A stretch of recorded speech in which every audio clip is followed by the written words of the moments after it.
Welcome to One Insight. My name is Rich Litvin.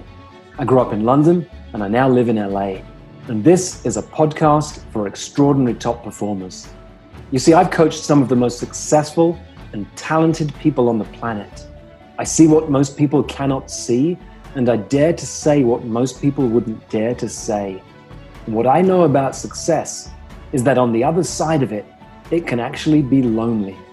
You can feel like more of an imposter the more successful you become.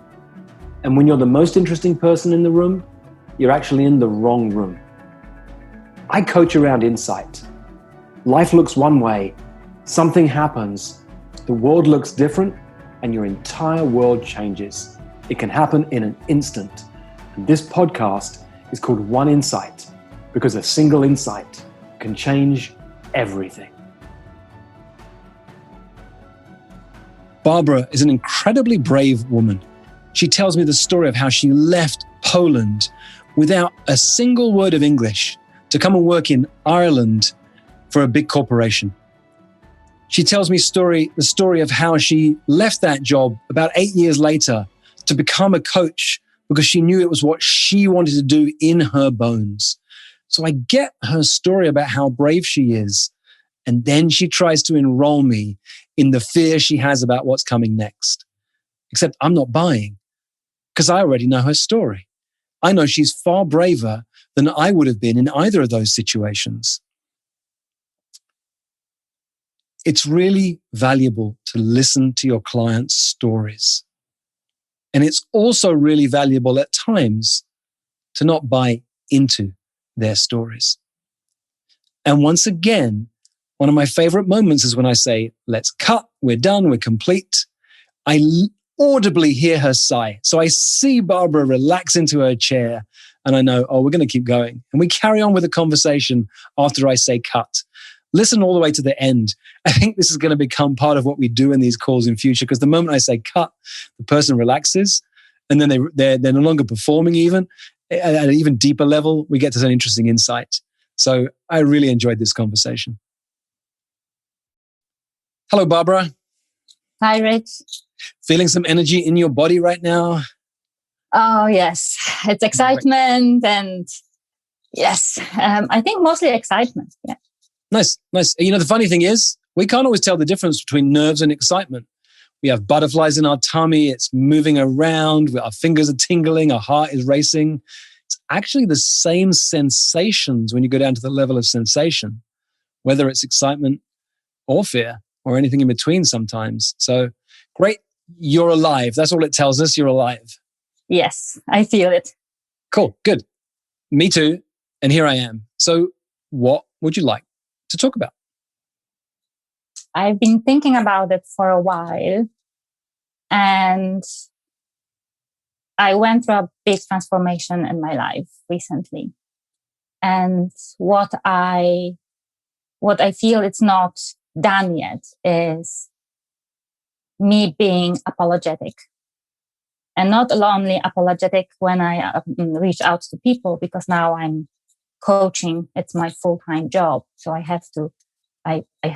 reach out to people, invite them for conversations. And I noticed that I'm really this brave, like this girl that always ask for permission, but a little bit too much. Mm-hmm. And apologize for taking their time. And I know that I can change it. I can just even write a script. But I think the biggest thing is that I apologize in my head. It's just my kind of approach, my way of thinking that I just, even when I approach someone in my head, even if I don't say it, I apologize. Nice. I get it. You know how I get it? Because there are times when I do that too. So on a personal level, I can relate. And also on a universal level. Look, for most of human history, if you approach somebody with confidence, you might die. Because for most of human history, we lived in a very dangerous existence and a stranger could kill you. So you had to be deferential. You had to be apologetic to survive. You're the product of thousands of generations of humans who approach life in an apologetic way. asking for permission. Yeah.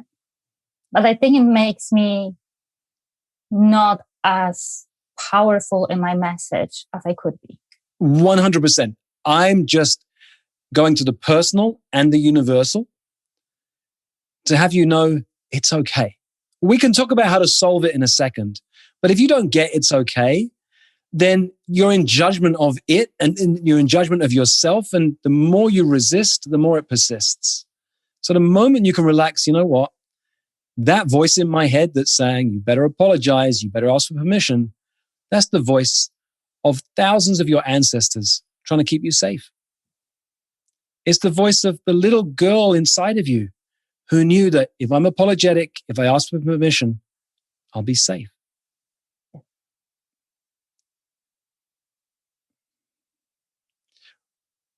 I can tell some emotions coming up in this moment. Tell me more.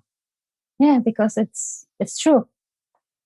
I risk a lot in my life. I push my comfort zone over and over again. And I went through many changes in my life.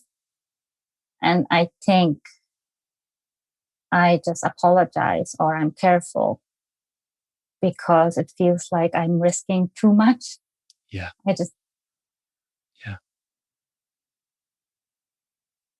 Something has to feel safe. Yeah, look, the more of a risk taker you are, the more safety you need to create for yourself.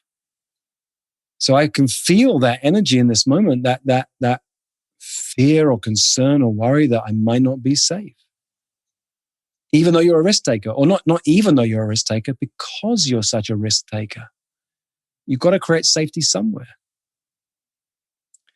Take me back. What was the transformation you mentioned? You said I've been through a big transformation. Oh, yes. I actually changed my whole life. That's a big transformation. Yes, because it started years and years ago. One of the first big steps was to move from Poland to Ireland. Mm-hmm. And I did it. I had to leave my son. He was less than 3 years old at the time, and just come here to Ireland because I just got a job offer. Mm. And I was thinking, and there were voices like, you're a bad mother, you leave your son, because I had to prepare everything. I had to, because it was me who got the job first. I had to come, I had to find a house, I had to prepare everything. And it was 3 months. My son was there. I was here alone. I made a decision to come. And I've been working, so it worked out well. And I stayed in the company for 8 years, actually the whole time. So he was just the first 3 months he wasn't with you. Is that right? Yes. Then I just organized everything. I started a new job in this new country. I organized everything and they could come. Can I, before you move on in the story, I want to acknowledge you. I can't imagine the courage it takes to leave your young son behind. I have 2 kids myself, and I'm feeling emotion in this moment as I'm sharing this with you. I have got no doubt that you made that move because you knew it would create a better lifestyle for your son. But the courage it takes to be able to, as a mother in particular, to leave your son, that courage is immense. Yeah. And it was even more difficult because I didn't know Ireland. It was my first time. Yeah. I went there. I Googled on Google Maps the company, if it exists, because everything was kind of virtual, all the interviews. And I couldn't speak English. So I got the job in an American corporation with really, really bad English. It was so bad that before I just memorized. When I had to present in English, I was memorizing things. Because I could speak German, I got hired for German customer. So I went here. And I stayed in the job. I got promoted from a single individual contributor. I was promoted to a team lead and then to a manager. So for the last 4 years, I've been managing people. So you didn't speak English. I mean, I've traveled a lot and lived in lots of different countries, from Africa to Southeast Asia to America. But I was always able to communicate So again, I salute your courage with that ability to do things that would scare most people. So it was a big risk, but I knew something has to be done, and I wanted a better life for my son. So then I stayed in the company for 8 years, and it was good. It was challenging, but it was also great. But at some point, I realized that the thing that I love the most is working with people. And if you are a manager in a corporation, more, and especially for like bigger team, big customer portfolio, it was $120 million portfolio of customers from different countries.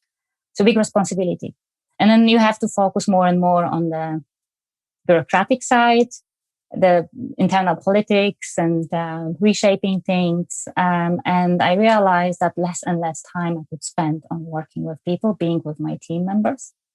And then at some point last year, I decided, okay, I have to do something with that because I'm not happy. So I started learning about coaching because I had a coach. So it was the first impulse. I just learned what it is because I didn't know. I loved it. I love the transformation that started in me.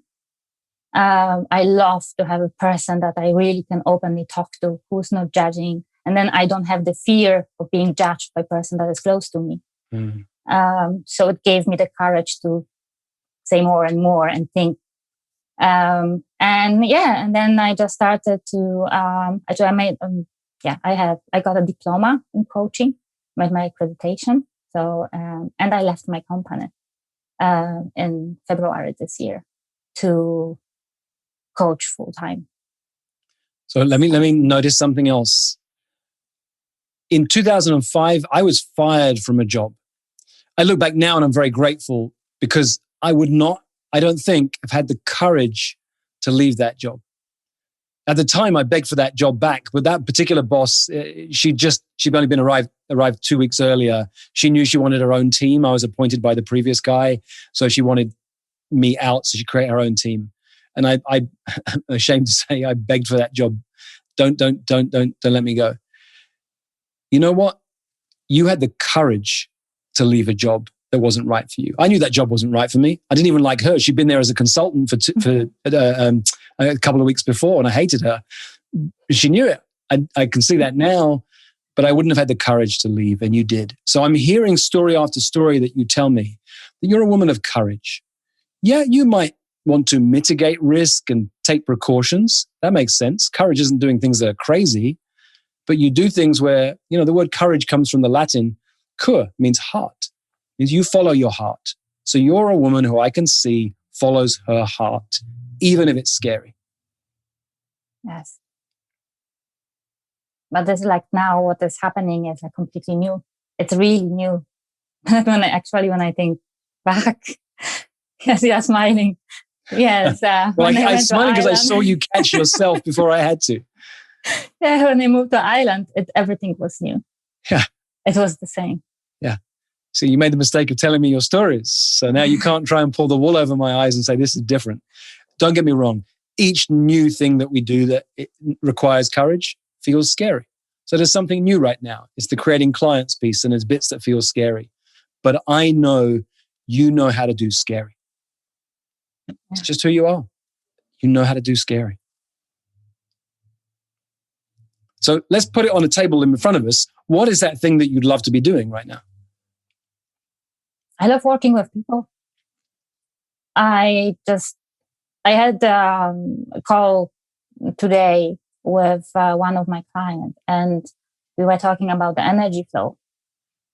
And because she had a few aha moments, it's just a transformation in one single call from a girl who came there and we just were describing how she looks like. And I actually kind of gave her my impression. I said, look, you are just like a clay that, you just, normally you can do from clay, make different things, and it's soft.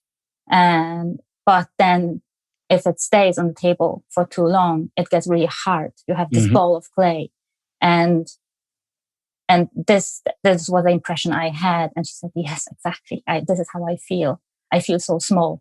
I feel tiny. I feel scared. So I protect myself. And during the session, she went through complete transformation. So at the end of the session, she was smiling, she was relaxed, she was big, she was taking almost the full screen. And I just love it. Nice. Nice. She's a current client or a potential client? She's a current client. Cool. Here's what I get about you. Not only do you love this thing called coaching, you see the impact that it has. When you spend time with people, you can see for a woman like yourself who knows what it takes to go through transformation, you can also create transformation for others. Yes. And I love it. Nice. And because I believe that there is strength in everyone. We are just sometimes too scared to just admit it, because then it would mean we would need to take action, because then we know ourselves that we are able to do things. Yeah. Yep, that thing we help others with is so often the thing that we need support with ourselves. That makes sense to me. So again, let's be clear. How can I help you? What's the particular thing you'd like help with right now? If I could wave a magic wand and have something be incredible in your life, what would it be?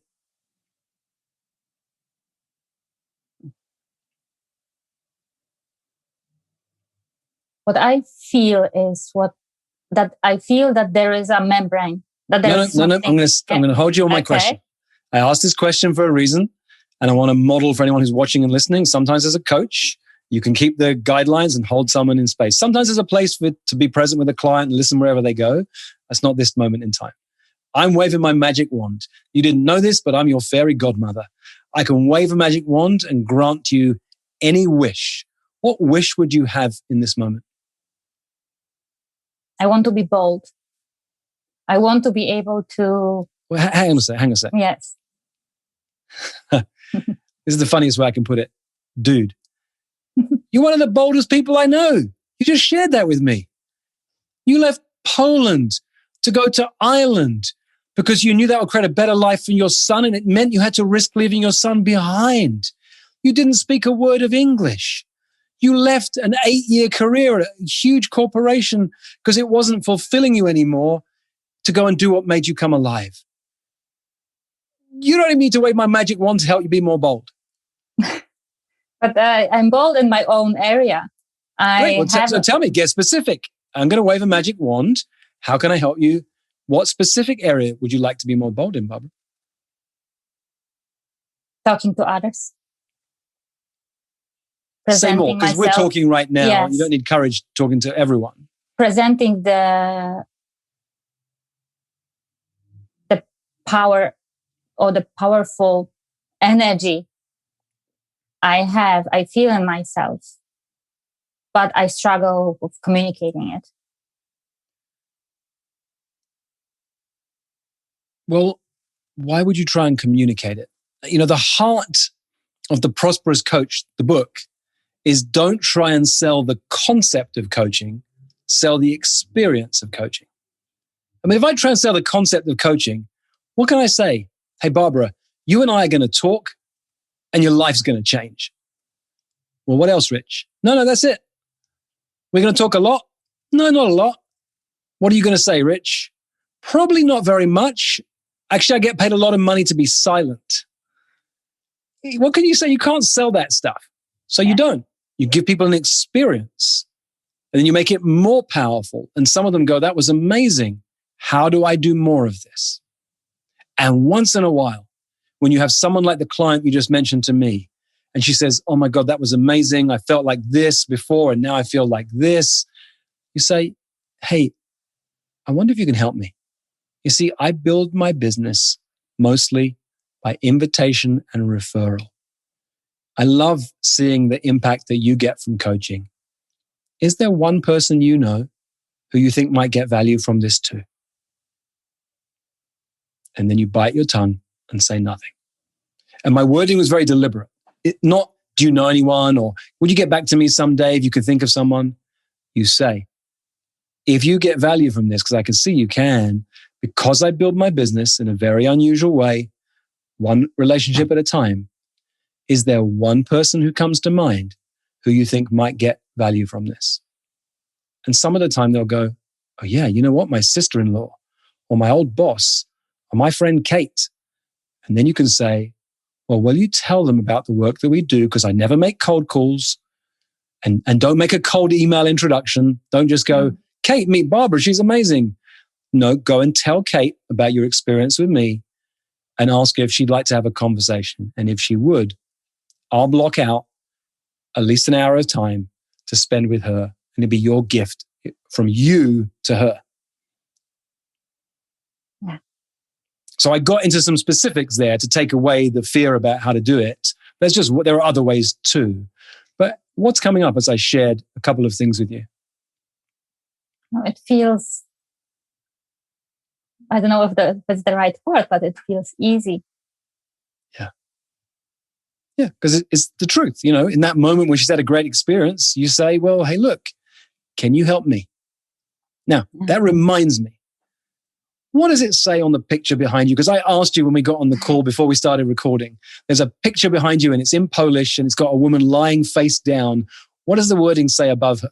And just move to the side for anyone who's watching so they can see it. But what does it say? Yeah. It says, I would like some help. I could need some help, but I just do everything better myself. And then she is collapsed on the ground, right? Yeah. And you're not alone. We all know this one. Those of us who in this game, probably almost everyone listening to this call. So you can lead with that. Poke fun at yourself. Hey, I'm about to ask you a question and it's really hard for me. I'll tell you why. See the picture behind me? That's me. I'm really good at being there for others, but it's really hard to ask for help. And yet I run a business that's by word of mouth. So if I just rely on waiting for some people once in a while to make referrals, my business grows really slowly. So in this moment, now the coaching's over, do you mind if I take a minute to ask you a question and ask for your help instead of you having mine? Wow. Yes. I have no words. I just feel it. It's what I call an insight moment. Sometimes I see it in the client's eyes. Sometimes a client feels it in their body. You feel it. There's nothing else we need to say in this moment. Thank you. Thanks, Barbara. Thanks for really sharing your story with me. You're an incredible model of courage. You tried to enroll me in If Only I Had More Courage, Rich. And I wasn't buying it because I know you're a woman of courage. What you needed was a couple of simple tools. And I've got those. I help people build a business by word of mouth. I've done it for many, many years. So sometimes we just need a couple of tools to help us on our way. Yes. Thanks, Barbara. Thank you. Okay, we'll cut there. That was awesome. Thank you. You got this. I love it. And at the time when I moved to Ireland, I just decided I just have to make it happen. I have to make it work. It's worth it. And now it's 2 months that I'm on my own, like in the coaching. And yeah. And well, hang on, let me catch you, because you're not as alone as you think. You're alone if you're that woman behind you lying prone on the ground saying, I can't have help. But you're in a community of coaches, right? Yeah. And that was one of my decisions. I actually signed for Project Kairos last year, I think already in September, when I was still thinking. But then I just felt it was right. It was a huge amount of money for me, especially when I just was thinking about leaving and I have a son and everything. But I decided I wanted so much. And then when I pressed the button, I signed the agreement, I knew it was right. The right decision, and I don't regret it. I love the intensive. I love Project Kairos. I love this community. So nice. I really feel that. That's great. That's great. Well, and I don't want to lose the point I was making. You have this great community, so you're not as alone as it feels. Coaching's very lonely because we're a people. We go into this new profession to make a difference to others' lives, and then we realize, oh my God. Even though I was done with being in the corporate world or whatever the other business was I was doing before, now I wake up every morning and it's just me in my spare room. That's it. Yes. And now it's me on Zoom on my spare room all day. And so you need to create a community. That's what I've done for years, create create communities of really fascinating people. And you're in one of my communities right now. So sometimes you can wake up and ask the question, who would I like to connect with today? There can be someone in that community. It doesn't have to be a potential client. All sorts of stuff happens when you're willing to connect with interesting people and when you're willing to sometimes ask for help. Yes. Thanks, Barbara. And I'm going to leave that, although I said let's cut, I'm going to leave this piece in because I think that's sometimes the most valuable piece, because it's the moment I say cut, I felt you relax, and then we got to where we really needed to go. Yes. Okay. Thanks, Barbara. Thank you. Thank you. Bye. For most of human history, it wasn't called coaching, it was called leadership. And it's what I love to do, to coach people, to lead people, and to mess with people's thinking. If you'd like more of this, or if you'd like to learn more about our community of extraordinary top performers, go to richlitvin.com/oneinsight.